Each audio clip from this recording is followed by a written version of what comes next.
Amém. Boa noite, meus irmãos, mais uma vez, que a graça e a paz do nosso Senhor e Salvador Jesus esteja com todos vós, amém? Amém. Lucas 18. Nós estaremos lendo do versículo 1 ao 8. Abra aí sua Bíblia, deixe aberto aí. E antes da gente ler, eu queria que você imaginasse comigo uma situação. Lucas 18, versículo do 1 ao 8, deixa aberto aí. E a situação que eu gostaria que você imaginasse fosse o seguinte: imagine uma viúva cristã e pobre. Ela era pobre e cristã. E que vivia num país extremamente corrupto. Todos eram corruptos.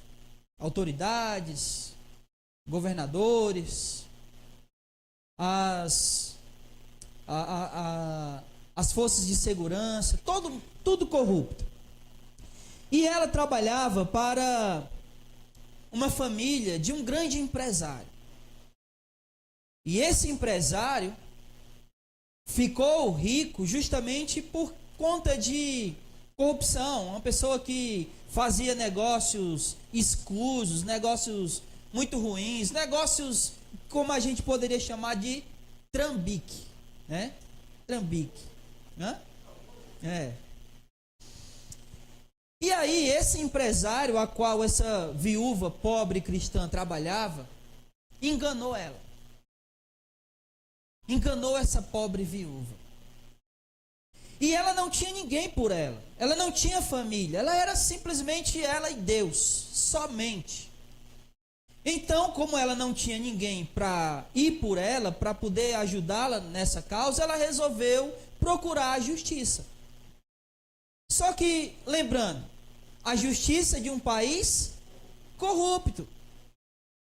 E esse juiz era um juiz extremamente elitista. E o que é um juiz elitista? Era alguém que dividia a humanidade entre a elite, os ricos, e a ralé, os pobres. Então, ele não apenas odiava, aliás, desprezava, como ele odiava pessoas pobres. Ele tinha aversão a pessoas pobres. E acima disso, além dele ser uma pessoa extremamente elitista, além dele viver num país corrupto, ele era ateu. Então essa viúva, ela representava tudo aquilo que aquele juiz mais odiava. Ela era uma viúva pobre e temente a Deus. Essa viúva tinha tudo para não alcançar a justiça. Era ou não era? Não tinha ninguém por ela, um país corrupto, ela pobre, cristã, e acima de tudo foi procurar justiça com um juiz que era ateu e que odiava pobres. Mas aí, essa viúva que tinha tudo para que não tivesse justiça, ela começou a ir todos os dias no tribunal. E se isso não bastasse, ela passou a não só ir no tribunal, como também na casa do juiz. Todo dia, todo dia, todo dia, todo dia. Até que o juiz disse o seguinte: quer saber de uma coisa? Eu vou julgar a causa dessa viúva para ela me deixar em paz. E aí foi exatamente isso que aconteceu. Ele julgou a causa dela para que ela deixasse ele em paz. Vamos ler o texto. Lucas 18, versículo 1. Jesus também contou-lhes uma parábola sobre o dever de orar sempre e nunca desanimar. Em uma cidade havia um juiz que não temia a Deus nem respeitava os homens. Na mesma cidade também havia uma viúva que sempre lhe pedia: faz-me justiça contra o meu adversário. E por algum tempo ele não queria atendê-la, mas depois disse consigo mesmo: ainda que eu não tema a Deus, não respeite os homens, e não respeite os homens, como esta viúva está me incomodando, vou fazer-lhe justiça para que ela não venha mais me perturbar. E o Senhor Jesus prosseguiu: ouvi o que o juiz injusto disse.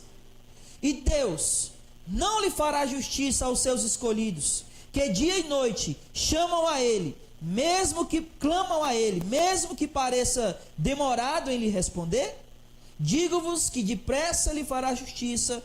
Contudo, quando o Filho do Homem vier, achará fé na terra? Vamos orar, meus irmãos.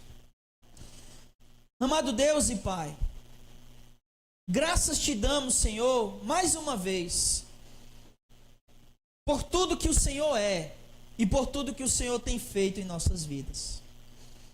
Te rogamos nesse momento, Senhor, para que a tua palavra, a qual a gente acabou de ler, ela seja explicada com fidelidade e venha a ser aplicada, Senhor, ao nosso coração. Que nós verdadeiramente possamos entender a tua palavra, Senhor.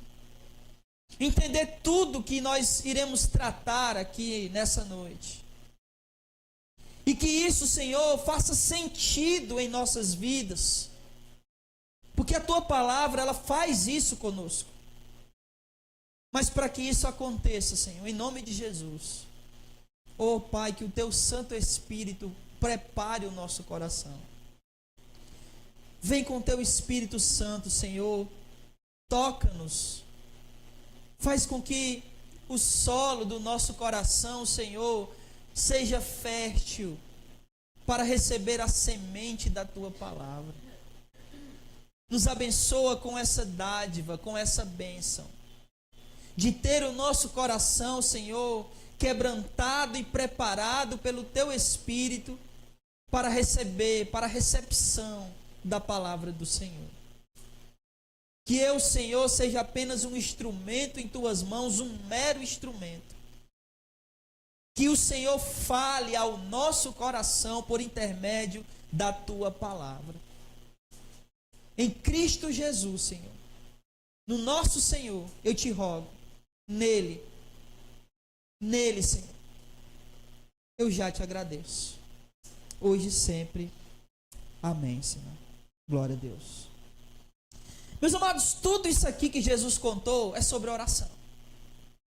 Note aí no versículo 1, Jesus também contou uma parábola sobre o dever de orar sempre e nunca desanimar. Tudo isso é sobre a oração. Jesus, ele conta isso aqui dentro de um contexto onde ele, se você voltar alguns versículos no capítulo 17, você vai ver que ele está ensinando sobre a volta dele. De que ele iria voltar uma segunda vez aqui nessa terra.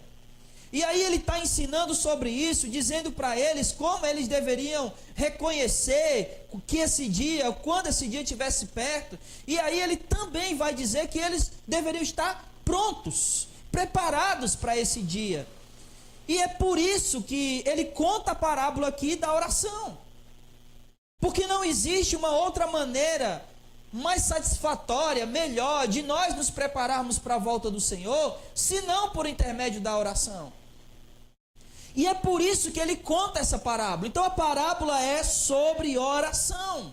É uma parábola sobre isso. É uma parábola sobre pessoas orar e não desistir da oração. De uma oração contínua, uma oração que não cessa. Como Paulo disse em 1 Tessalonicenses 5,17, orai sem cessar. Então, tudo isso aqui é sobre oração. E eu gostaria que nós pudéssemos aprender ou tirar lições aqui com esses três personagens da parábola. O primeiro personagem é a viúva. O segundo personagem é o... E o terceiro? Hã? Não. O primeiro é a viúva. O segundo? Não, o patrão da viúva nem está aqui. Foi uma história que eu contei. Mas aí com quem ela tem a questão, ninguém sabe. Então, os personagens são a viúva, o juiz e Deus. Porque Deus é inserido aqui na história no momento em que nos é dito que o juiz era o quê? Alguém que não temia a Deus. Então Deus está na história. Então eu quero que a gente possa aprender com esses três personagens: a viúva, o juiz e Deus. Amém? Então o que a parábola pode nos ensinar? E aí, vamos lá para o primeiro personagem, que é a viúva. E aí eu quero ler com você os versículos 3 e 4, que diz o seguinte: na mesma cidade havia uma viúva que sempre lhe pedia: faz-me justiça contra o meu adversário. E por algum tempo ele não queria atendê-la, mas depois disse consigo mesmo: ainda que eu não tema a Deus, nem respeite os homens, como essa viúva está me incomodando, vou lhe fazer justiça para que ela pare de me perturbar. O que a gente pode aprender aqui com essa viúva? Se a parábola é sobre oração, então, se ela é sobre oração, a gente tem que prestar atenção numa coisa: que essa viúva voltou lá quantas vezes? 1, 2, 3. Quantas vezes ela voltou lá? Até o juiz julgar a causa. Nós nem sabemos quantas vezes ela foi até lá. O que nós sabemos é que ela persistiu até que o juiz julgasse a causa dela. Isso pode ter levado quanto tempo, meus irmãos? Dias, anos, meses, a gente não sabe. Então, se isso aqui é sobre oração, a gente precisa prestar atenção nisso aqui. E precisa prestar atenção nisso aqui, por quê? Porque a maioria das pessoas não tem vida de oração. Não tem, isso é verdade. Não adianta a gente esconder as coisas. Não adianta a gente tapar o sol com a peneira, né? Que o que vai acontecer se a gente tapar o sol com a peneira é ficar todo marcado de um monte de buraquinho, né? Porque não vai adiantar de absolutamente nada. É ou não é? Então a maioria das pessoas, e quando eu falo isso eu estou falando nós, igreja, não tem vida de oração. E aqueles que têm, ainda dedicam muito pouco dessa vida de oração relacionado a tempo. Uns oram 2 minutos, outros 3, quando muito 5. 5 minutos. E 5 minutos é muito pouco para você falar para Deus tudo aquilo que você precisa falar. Tudo aquilo que está no teu coração. Tudo aquilo que está te angustiando, tudo aquilo que está te atrapalhando a ter uma vida de relacionamento com Deus.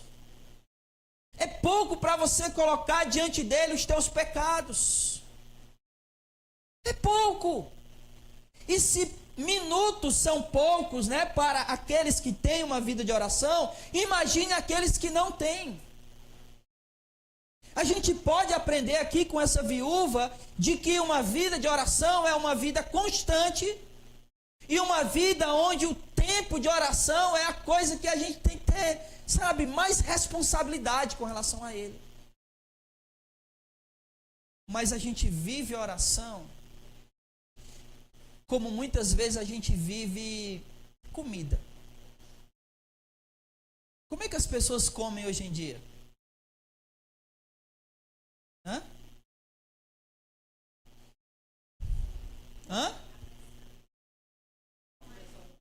E de onde? Por quê? Porque é mais rápido, né? Fast food, ó. Comida rápida. Fast food significa isso. Comida rápida. E a gente, nessa nossa vida acelerada com tudo, né? Onde as mensagens de áudio no WhatsApp é na velocidade 2, né? Tudo é rápido. Nessa nossa vida acelerada, até a nossa oração é acelerada. É quase como um Senhor abençoa, amém.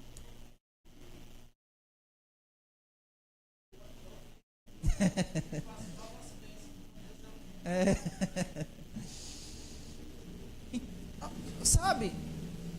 E essa viúva está nos ensinando exatamente o contrário. Ela está nos ensinando que gastar tempo ali é necessário. Que estar em oração e ter uma vida de oração é extremamente necessário. De persistir em oração é extremamente necessário. Então a viúva está nos ensinando aí que algo que nós não fazemos, mas que deveríamos, porque disso depende a nossa vida. Você concorda? Quem concorda? Quem faz? Cadê o amém? Se nós concordamos, devemos fazer. A outra coisa que a gente aprende aqui com essa viúva é justamente o princípio da persistência, né? Como diz aqui, ó, no versículo 4. Por algum tempo ele não atendeu ela, mas depois disse consigo mesmo: ainda que eu não tema a Deus, eu vou atender essa viúva. Mas essa viúva, ela sempre estava lá. Versículo 4. Que sempre lhe pedia: faz-me justiça contra meu adversário. Então aqui tem um princípio, que é o princípio da persistência. Mas esse princípio da persistência, ele não se aplica só à oração.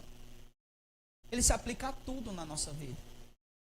Sobre persistir em alguma coisa, sobre continuar em alguma coisa. Como, por exemplo, quantas e quantas pessoas não persistem nos seus casamentos e vivem trocando.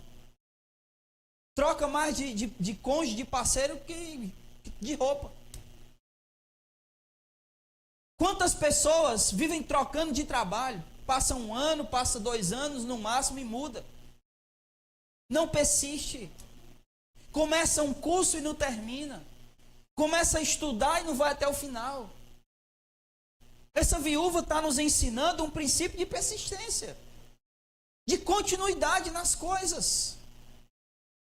Ela continuou, ela persistiu, ela foi até o fim. Como bem disse o Berg, né? E o texto diz aqui, ela foi até que o juiz julgou ela, julgou a causa.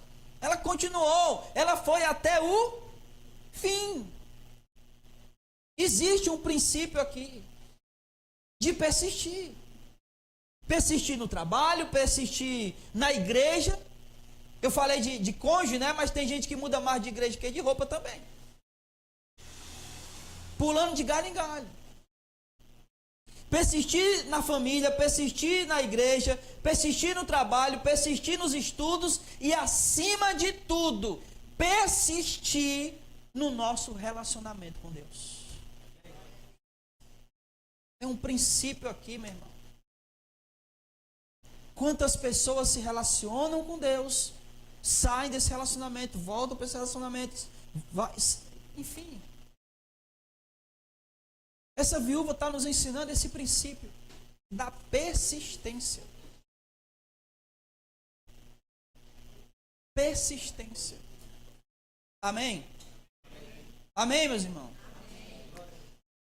Precisamos aprender com ela a persistir. E uma terceira e última lição com a viúva. Nós precisamos aprender a não desistir por causa de coisas adversas ou frustrações. Quantas vezes aquela viúva levou um não? Quantas? Olha, deixa eu falar uma questão aqui da cultura judaica. A gente sabe que aquela mulher não tinha ninguém, justamente porque era ela que estava indo. Nenhuma mulher iria até o tribunal, a não ser que ela não tivesse nenhum homem, nem mesmo um amigo, para ir por ela. Então ela não tinha ninguém. Imagina aquela mulher indo vez após vezes, recebendo não após não. Como aquela mulher não voltava? Ela voltava extremamente humilhada. Ela voltava, eu acredito que talvez, cada vez que ela recebia um não, as esperanças dela diminuíam. se frustrava. Ela nos ensina que, apesar de tudo estar contra ela, e de todas as frustrações que ela enfrentou e recebeu, ela não desistiu. Ela continuou. Nós precisamos aprender com essa viúva a não persistir por causa, a não desistir por causa das frustrações. Por causa das situações difíceis. Ah, mas é tão difícil. Olha como era difícil para ela. E ela foi. O texto diz que ela morava na mesma cidade que o juiz, não é? Começa assim, ó. Vamos lá. Versículo 2. Numa cidade havia um juiz. Versículo 3. Na mesma cidade havia uma viúva. Mas não nos é dito se eles moravam próximos. Não é? Porque, por exemplo, vou usar o exemplo aqui meu e o do Everton, né? Eu moro no Bandeirante. O Everton mora onde? Qual é o bairro lá, Tom? Não. Que é o Jaçanaú, né? Luzardo Viana. Bandeirante e Luzardo Viana é Maracanaú? É a mesma cidade. É perto? Não é. Se ela era uma viúva pobre, ela tinha carro, não tinha? Obrigado, velho. Bom, carro com certeza eu sei que ela não tinha, porque não existia, né? Uma carrocinha, um jumentinho. Com certeza não. Então, todas as vezes que ela precisou ir lá, ela foi como? Ela foi a pé. Mais uma dificuldade. Que ela precisou ir fazer esse percurso vez após vez. Com perigos na estrada. Mas mesmo diante dessas dificuldades, mesmo diante das frustrações do não, ela continuou persistindo. E isso, meu irmão, é uma lição para nós. Porque quantas vezes a gente desiste na primeira dificuldade. A gente deixa de orar no primeiro sinal de frustração. Ah, o Senhor não me deu. E a gente desiste. A gente para de orar. Porque o nosso filho não se converteu. Porque aquele meu amigo não quis aceitar Jesus. E aí a gente desiste da oração por aquele fulano, por aquele beltrano, por aquele cicrano. Simplesmente porque Deus não está ouvindo as minhas orações. Que conversa é essa, meu irmão? Que palavra do Satanás é essa que você está dando ouvidos? Não se frustre, não desista mediante as frustrações, mediante as dificuldades. Continue orando, continue pedindo, insista. Insista. Continue a orar. Por quem você tem orado? Pelo seu filho, pela sua filha, pelo seu marido, pela sua esposa. Continue orando. Eu vou já falar aqui do terceiro personagem, que é o justo juiz. Mas Deus nos ouve. Deus nos ouve. Nossas orações não são palavras jogadas ao vento. Nós temos um Deus no céu que nos escuta. Jesus diz isso: Pai, graças te dou porque tu nos ouve. E ele até chega a dizer: eu não falo isso porque não sei que o Senhor me ouve, mas por causa desses que estão aqui, para eles saberem que tu me ouves. Não pare, não desista da caminhada por dificuldades, por frustrações. Porque você se decepcionou com A, com B, com C, com congregação X, Y, Z, com igreja não sei o quê. Não desista. Continue, persista na caminhada com o Senhor. Ele é contigo. Frustrações vão acontecer, dificuldades vão vir, mas essa mulher está nos ensinando que nós precisamos continuar.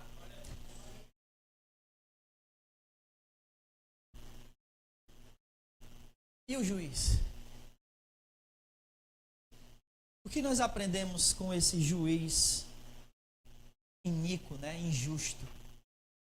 E eu queria aprender com esse juiz, observando a descrição dele, né? Como é que Jesus descreve esse juiz? Versículo 2. Em uma cidade havia um juiz que não temia a Deus, nem respeitava os homens. É engraçado, né, você ouvir essa descrição desse juiz de alguém que não temia a Deus. Porque quando a gente estuda a religião antiga, você vai ver que era muito raro você encontrar alguém que de fato não acreditava em um Deus. Isso era muito raro de acontecer. Pelo menos antigamente, né? Nessa época aqui. Hoje não, hoje é mais comum você ver pessoas dizerem que não acreditam em Deus, né? Mas nessa época não. E é interessante Jesus colocar isso aqui, né? Que esse juiz era alguém que não temia a Deus, que não acreditava em Deus. Então esse juiz, ele não estava preocupado com o que o Senhor acharia. Das injustiças que provavelmente ele fazia, né? Provavelmente nas propinas que ele recebia. Um dos motivos pelos quais a gente imagina que ele não julgava a causa dessa mulher é que por ela ser pobre, ela não tinha o quê? Ela não tinha como dar suborno para ele. E por isso ele desprezava ela. Então esse juiz era alguém que não temia a Deus, que não estava nem aí com o fato de que ele um dia iria prestar contas com Deus. Ele não queria saber disso. Fazia tudo o que ele tinha na mente, fazia tudo que era sua vontade. Ele não temia a Deus. Ele não estava nem aí para o Senhor. E a outra descrição é que ele também não respeitava os homens. Ele não se importava de forma alguma com o que as pessoas pensavam sobre os seus atos ou qualquer avaliação que as pessoas faziam sobre a sua pessoa. Você já ouviu alguém que diz assim, ó, eu não estou nem aí porque falam de mim? Sim ou não? Era esse juiz. Eu não estou nem aí. Ora, mas isso é uma coisa óbvia, né? Se ele não temia a Deus, ele ia querer se importar com o que os homens pensavam. Se ele não temia a Deus, ele não estava nem aí. É engraçado que essa descrição desse juiz, ela se encaixa, parece que ela foi escrita hoje. Porque ela se encaixa exatamente em tudo aquilo que a gente está acostumado a ver ao nosso redor. Pessoas que não estão nem aí para Deus, que fazem tudo que dão na cachola, e que não estão nem aí para o que as pessoas falam em relação aos seus atos. E que pior, né? Elas fazem, não estão nem aí e não querem que ninguém fale nada. Que ninguém fale contra os seus atos. Esse exemplo aqui, a gente costuma ver em todo lugar, ao nosso redor. Pessoas que não temem a Deus e pessoas que não estão nem aí para o que as pessoas dizem. E muitas dessas pessoas são autoridades. E quando essas autoridades agem dessa maneira, nós ficamos sem saber a quem recorrer. Não é verdade? Você já foi para um hospital com uma fila enorme, os médicos tudo lá dentro dormindo e você não sabe a quem recorre? Já aconteceu com você? Ou quando, por exemplo, uma autoridade, seja um governador, seja uma polícia, seja o que for, age com você com injustiça, aí você vai recorrer a quem? Se a autoridade já está sendo injusta contigo, tu vai recorrer a quem? Então essa era a situação aqui da mulher descrevendo aqui, Jesus descrevendo aqui aquele juiz. Mas a parábola nos ensina uma coisa com a figura desse juiz. A parábola nos ensina que até mesmo as pessoas que são autoridades, que são injustas, um momento ou outro elas podem agir ou serem usadas pelo próprio Deus para agirem com justiça, ainda que elas não sejam justas. Mas uma hora ou outra elas podem agir com justiça, não por elas, mas porque Deus agiu e usou elas para que a justiça seja feita. Porque preste atenção, aquela mulher, ela estava sofrendo uma injustiça. E aí ela procurou a justiça, ou seja, o lugar aonde ela esperava achar a justiça, correto? Mas justamente no lugar onde ela deveria ter encontrado a justiça, foi o lugar que ela encontrou mais injustiça. Então, às vezes isso acontece com a gente, mas o que a gente pode aprender é o seguinte: com tudo isso, nós temos que aprender a fazer uma coisa. Preste atenção. Se até os injustos, uma hora ou outra, podem agir com justiça por causa da ação de Deus, então nós precisamos orar mais para que o Senhor faça justiça nesse mundo injusto. Qual foi a última vez que nós oramos para o Senhor, pedindo a Ele que interceda sobre esse mundo injusto para que haja justiça? Seja nas autoridades governamentais, sejam nos hospitais que muitas vezes são injustos. Qual foi a última vez que a gente orou pedindo justiça, meu irmão? Pedindo para que o Senhor seja o autor, o agente dessa justiça nesse mundo injusto. Ora, se até aquele homem que era injusto agiu de maneira justa, num momento, então por que a gente não ora mais pedindo a Deus para agir no coração dessas pessoas corruptas e injustas, para que elas sejam justas? É nosso dever fazer isso. O apóstolo Paulo diz isso, que nós devemos orar pelas autoridades.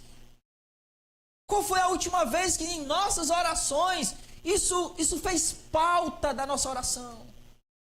Senhor, abençoa por um país mais justo, para que as autoridades sejam justas, para que não haja injustiça nas filas, por exemplo, do INSS, onde a pessoa chega lá quase morrendo e o médico lá coloca lá, esse está apto para trabalhar. De que maneira, se a pessoa não consegue nem andar?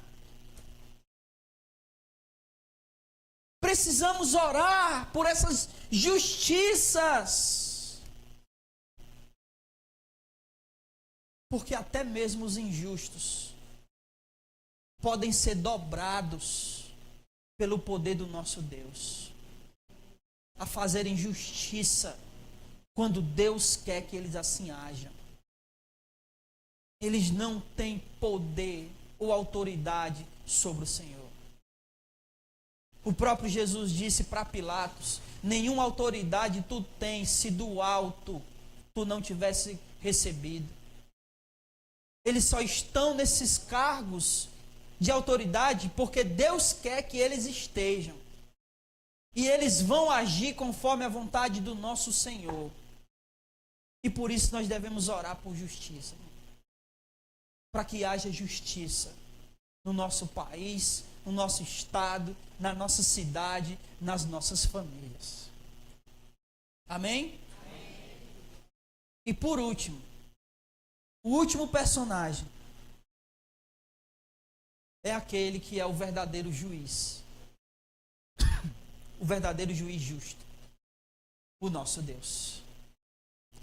A gente não deve confundir, né, aqui, porque Deus, ele é juiz, não é verdade? Mas o juiz dessa parábola aqui não é Deus. Ele é um juiz injusto. que é justamente o contrário daquilo que Deus é, do atributo de Deus que é justiça. Deus é justo. Então ele, Deus, é o verdadeiro modelo de justiça. Ele é toda a lógica daquilo que deveria ser justo. E o que Jesus está fazendo aqui é justamente usando a lógica da extrapolação. E o que é isso, meu irmão? Ele está mostrando que se um ser caído, que é o ser humano, e que nem sequer temia a Deus, pode agir com justiça, quanto mais Deus. Quanto mais Deus, que é o verdadeiro juiz, não seria justo. Olha o que ele diz aí no versículo 6. Olha o que ele diz. Ele diz o seguinte, olha, o Senhor prosseguiu: ouvi o que esse juiz injusto disse. E o que foi que o juiz injusto disse? Eu vou fazer justiça a ela, portanto ela persistir. Não foi isso que ele disse? De tanto ela persistir, eu vou julgar a causa dela. Ora, ele sendo um juiz injusto, fez isso. Aí olha o que Jesus disse no versículo 7. Deus não fará justiça aos seus escolhidos, que dia e noite clamam a ele, mesmo que pareça demorar em responder? E a resposta para essa pergunta que Jesus está fazendo é o quê? É claro que sim. Se o juiz injusto, ele julgou a causa da mulher, quanto mais o nosso Deus não fará justiça ao seu povo, que dia e noite clamam a ele, que pedem a ele, ainda que pareça o quê? Demorar. Mas não está demorando, meu irmão. Não está demorando. Não há demora, isso é mentira de Satanás. Deus está agindo. E ao agir, ele está te transformando. O tempo que parece ser demorado, na verdade, é um tempo de preparação. Deus está te transformando, Deus está te preparando para chegar a hora. Seja ela que hora for. Seja ela a hora da nossa morte ou a hora da cura. Deus nos prepara. Ele age com justiça. Porque ele é o verdadeiro juiz justo. O modelo, a real justiça. É ele. E nós precisamos agir com fé. E o que é agir com fé? Agir com fé é acreditar que seja o que Deus fizer, ele fez porque era o melhor. Tudo que o Senhor faz é o melhor. E isso é ter fé. Ah, Senhor, mas não era o que eu queria, mas era o que você precisava. Ah, Senhor, está demorando. Não está.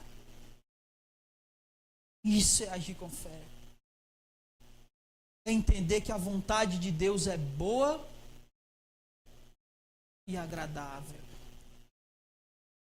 Isso é ter fé. Ter fé não é que Ele vai fazer tudo o que a gente quer. Ter fé é aceitar e crer que a vontade do Senhor é a melhor. Isso é ter fé. Porque Ele é justo. Ele é o Deus, o juiz justo. Deus não faz nada, meu irmão, que não proceda de justiça. Nisso tu vai me fazer chorar. Deus é justo, meu irmão. Deus é justo demais. A justiça dele é maravilhosa. Olha, se a justiça de Deus não fosse a justiça verdadeira, nenhum de nós estaríamos aqui. Ele é muito justo. Nós só estamos aqui porque o nosso Senhor morreu em nosso lugar. Isso é justiça, meu irmão. Isso é ser justo. Esse é o nosso Deus. Que, como Paulo disse aos romanos, não poupou o seu próprio filho, antes a nós o entregou. Por nós o entregou. Esse é o nosso Deus. Mas aí, eu quero concluir. Primeiramente, antes de concluir, vamos recapitular o que a gente aprendeu. Vamos lá. O que a gente aprendeu com a viúva? Vamos lá. O que a gente aprendeu com a viúva? A ter tempo de oração, mais tempo de oração, não é isso? A se dedicar a tempo de oração, a não desistir, de sempre persistir nas coisas, seja no casamento, seja no trabalho, seja na igreja e principalmente no nosso relacionamento com Deus. O que mais que a gente aprendeu com a viúva? Que apesar das dificuldades e até das frustrações, a gente não desiste. O que a gente aprendeu com o juiz injusto? Que nós devemos orar por mais justiça. Porque se ele, sendo injusto, foi justo, pelo menos um momento ali, nós devemos orar para que aqueles que são injustos sejam justos. E nós aprendemos com Deus que Ele é um Deus justo, que Ele é juiz e que Ele sempre age com justiça. E que precisamos continuar em oração a Ele. Mas aí, meu irmão, eu quero concluir aqui o seguinte. Porque Jesus nos faz um alerta. Veja o versículo 8. Jesus ele vai fazer um alerta dizendo o seguinte: digo-vos que depressa lhes fará justiça, né? E ele está dizendo que Deus vai fazer essa justiça. Porém, contudo, quando vier o Filho do Homem, achará fé na terra? Jesus faz esse alerta. E eu já até falei isso aqui outras vezes e vou repetir. Na época que eu me converti, esse versículo não fazia muito sentido para mim. Porque eu olhava ao meu redor e eu via pessoas de fé. Eu via pessoas realmente perseverando na fé. Mas hoje, à medida que o tempo foi passando, esse versículo foi fazendo mais sentido. Porque eu fui olhando ao redor e cada vez mais eu fui vendo pessoas, não apenas com pouca fé, mas abandonando a fé. E quando tinha fé, era uma fé totalmente distorcida, distópica, embaçada. Quando se trata da verdadeira fé bíblica. As pessoas estão vivendo fé como sendo confissão positiva. O que é a confissão positiva? A pessoa cruza os dedos e fala assim, ó, amanhã vai acontecer. Eu creio que amanhã Deus vai abrir aquela porta. Isso não tem nada a ver com fé, meu. Isso é confissão positiva. Isso não é bíblico. Então, olhando para isso aqui, né, porque vocês lembram por que Jesus contou a parábola? Por que foi? Eu disse no começo. Alertando para a volta dele. E aí ele conta a parábola para mostrar que a persistência na oração é uma maneira de recebermos a promessa de Deus. De estarmos preparados para receber essa promessa. Mas aí o alerta que ele está fazendo é justamente esse. Quem ele vai achar pronto para receber essa promessa? Será que ele vai achar alguém com fé? Será que ele vai achar alguém como essa viúva que persistiu, que orou, que foi lá, que bateu, que não desistiu? Que passou por cima das dificuldades, das frustrações e que permaneceu firme na fé? É isso que ele está aqui alertando. Quando vier o Filho do Homem, achará fé na terra? Achará alguém que continuamente está em oração, se preparando para a volta do seu Senhor? E esse é um alerta que todos nós devemos ouvir.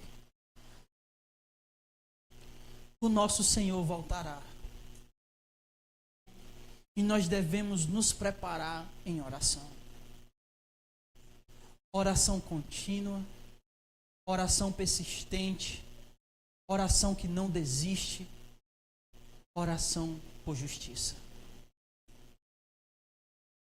Tudo isso irá nos preparar para receber o nosso Senhor. Para voltar, para a volta dele, né? E a volta dele é com que objetivo, hein? Qual é o objetivo da volta do Senhor? É nos buscar, meu irmão. A volta dele é para isso.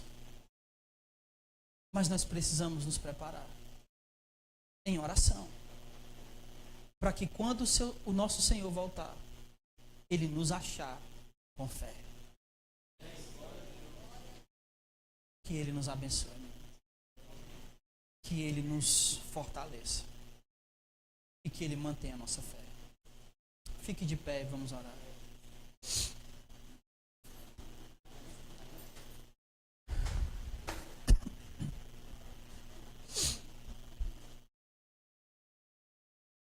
Senhor, muito obrigado, Senhor, pela Tua palavra. Tua palavra nos toca, Pai. O Senhor fala ao nosso coração pela Tua palavra. E eu rogo a Ti, Senhor, que a Tua palavra penetre profundamente em nosso coração. E eu rogo ao Senhor, começa por mim, Senhor. Que a Tua palavra penetre profundamente em meu coração.